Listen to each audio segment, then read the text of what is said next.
Unboxing. Alright you guys, what is going on? Welcome back to channel Anderson, and welcome to a video on a pretty simple process as far as things related to this car go. We are doing the fuel injectors. This is my manual swapped C63 AMG for those that are not familiar with the channel, and for those that are, you guys are well versed in this car by now. But yeah, if you don't know, the M156, for some reason, engineered obsolescence, whatever you want to call it, they're known for fuel injectors going bad between like 40 to 60,000 miles and basically getting stuck open, and can cause all sorts of issues, as you can imagine, hydrolocking, things of that nature. So I got a new set of Bosch injectors that we're going to do. These are 62421s, or the OE part number is 0280 158 142. I think there's an 156 part number 2, but anyways, my car has just under 45,000 miles, so it's just one of those things. Like, you could roll the dice. My M156 that I had before had like 120,000 miles and they were still original, so chances are they're totally fine. It's not an issue of them getting clogged. It's actually something to do with like the components inside the injector that either fail or something goes on. But I figured it's like 300 bucks or so. Actually, I think closer to like 400 bucks shipped from FCP Euro for a lifetime set. And this way I can just change them out every 40,000 miles. It's a one-time buy with a lifetime warranty that they offer. So I'll swap them in. I'll have the others as like spares. I can kind of research or just have them on hand and see if they can get sent out to be rebuilt or something. And anyways, I'll have these that I can just lifetime warranty. So, all right guys, second time doing this, much easier. Y pipe also comes off way easier because I just did a catch can recently, and prior to that the PCV line was like basically budged up against the little clip, and I just could not get it out far enough to pull that up, and my hand took a beating. But this time around, not too bad. So pretty easy. Now we're gonna pull these off. I just recently was in here, so I vacuumed everything. If you're pulling these off for the first time, maybe consider vacuuming these off before you do. But yeah, we're gonna take off these little, I don't know what these are really for, if it's just for noise isolation or if it's for actual, probably just mostly keeping crud out of the injector area. Keep these out of the way. But from here, essentially, we've got a connector right here that we want to undo because that's attached through the fuel rail. I think that's, I don't know if that's like pulse dampener or just a sensor of some kind. And then we just have, looks like T30s most likely, 4 of them, that we'll see the condition that they're in. If we need to replace them, I'll replace them, and I am going to put anti-seize on them regardless, because these magnesium intake manifolds like to corrode. And on my M163, for example, this right corner was totally cooked and barely even, you know, threaded a bolt into it after I did this. It has these little locking mechanisms for the vacuum line, so we'll keep track of that. I don't know if I have to pull that actually for the rail. I think we do because it goes underneath it, but let me kind of take a look around here and yeah, see what we need to do. And then our fuel inlet right there looks like a 17 most likely, or maybe a, I don't know, I'll tell you once I get there. But yeah, for the most part, pretty straightforward. The rail is one piece, it's not looped. Don't really have to loop it on these like the M113s, at least to my knowledge. I haven't really seen people do that. So okay guys, sorry, working quick before nightfall, so I'm not really recording much. But got the fuel line off. I just use a crescent wrench, but I think it's a 17, should be like most other Benzes.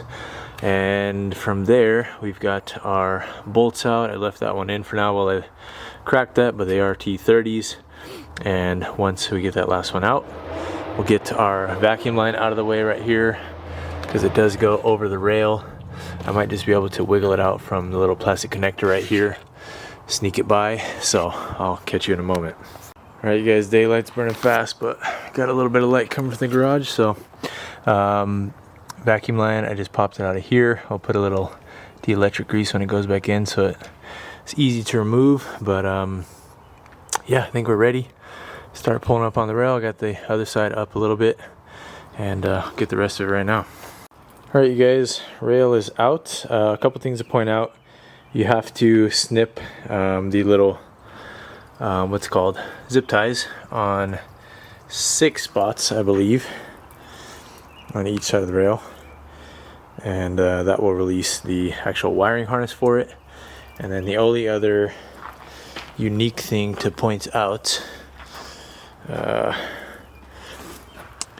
is the connectors. On the female side plugs. The little release tab is kind of in a different spot than you would think they would be. It's like at the very top of the plug versus like, I don't know, down here. So yeah, aside from that, these things all look pretty gunked up, to be honest. But that kind of happens with the design of these being so long. Most important part is obviously what do the actual spray nozzles look like, and all of those look pretty clean. A little bit of carbon, probably just from pulling it out right there. But yeah, they all look pretty clean. I will clean up these holes as best as I can, and then we'll get our new ones plugged into the rail. I'm trying to get all the fuel out of here before I bring this in the garage. But yeah, get our new ones plugged in, throw this thing back in there. Alright guys, and here again is a better look at these. They're pretty gummed up, to be honest, but just nothing on the nozzles. But yeah, a little bit of dielectric grease as we're installing the new ones. These have the little safety clips like Mercedes always uses. I think these are the exact same size as M113 rails, just a little square unit. And I think Dodge, Jeep also use the same exact size. You can buy kits of them online if you ever lose them. I always grab extras when I go to the junkyard and stuff like that. But yeah, let's go ahead and swap these out. Alright guys, I just cleaned out all 8 of the holes on the injectors, and you can see on this rag there was some nasty stuff, like sticky carbon on a good portion of them. So yeah, definitely do that when you go to do this job. Doesn't have to be perfect by any means, but try to get them as clean as I could. So I basically did like a couple dips with the microfiber just attached, or you know, over the end of a screwdriver to get in there, work it around a little bit, and yeah, now we're ready to swap out injectors, put these back in the car. Alright guys, new injectors are all fitted up. Took maybe, I don't know, 5-10 minutes or so. Taking my time, and now we are good to go. Definitely be careful when you're taking out the old ones. Try to like push them down and then wiggle them around before you try to pull them out, because the O-rings get quite stuck. I think 6 out of 8 of them had an O-ring left behind. So, you know, obviously dig those out. Don't let them there, otherwise you'll don't leave them there, otherwise you'll have issues. So, we're ready. Let's go put this back in. Alright guys, officially a nightfall now, but fuel rail is in. Take your time with it. Make sure you get everything lined up first. Obviously, plug in all your connectors before you try to seat the rail. And when you try to seat the rail, just make sure everything is lined up, and it should be a nice, easy, smooth push on all sides. Don't force anything, break stuff. So take your time. And then the lines on this, the vacuum and the MAF connector for both sides need to go above the rail. So make sure you do that. And then this vacuum line goes also above the rail. So all items in the back above the fuel rail, little connector in the back, and these little clips, I just put back 2 of them. I'm not going to put back all 4. They're kind of chewed up anyway. So that is that. I'm going to go put things, I'm going to put all the intake assembly back on, and then we'll try to start it up. Alright guys, one other thing I just did right now, I went in the car, primed the fuel rail like 5 or 6 times, and then I came out and went on the test port right here. Hard to see, sorry, but just remove that. Be careful, there's a very tiny copper crush washer inside of there, but once I removed that, just stuck a towel and screwdriver and pressed on the Schrader valve. Be careful when you're doing that, but that's to release any air that was in the rail. So I basically did that a few times until no air was coming out, so solid fluid, and now we should be good to go. Most times these systems can kind of self-bleed themselves effectively because it's a deadhead system. They're kind of designed to do that, but I still like to do it just for good measure on all the cars, because it has been an issue, like on my CLK55, which you can't see, but the M113K setup, I have had to bleed that one. Maybe that has to do with it being looped, not sure, but just something I do anytime I'm pulling fuel rail or working fuel system. Bleed it once you're ready to go. Alright guys, we're all put back together. I'll catch you guys in the morning as well, so we got daylight, but let's go ahead and do a test fire. It should be primed, but prime it a couple times to make sure it's not in gear. Okay, one more time.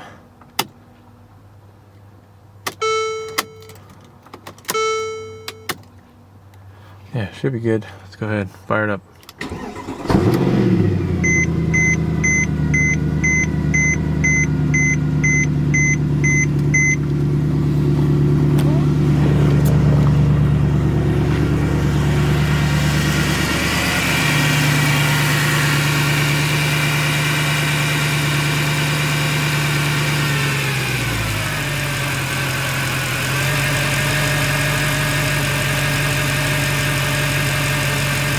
Alright, nice and smooth. Alright, just checked for leaks in the back. We're all good. We're dry, so I think that'll do it. I was going to say we'll catch you in the morning, but I think that pretty much wraps it up. I'm kind of making a bunch of simple videos for this car, I feel like, but they're just things I'm doing, and might as well make some quick videos to make it easier for those that end up doing the same jobs. There's already videos on this, of course, but yeah, just try to add to the plethora that's available. Hopefully there's something new that made it easier for you.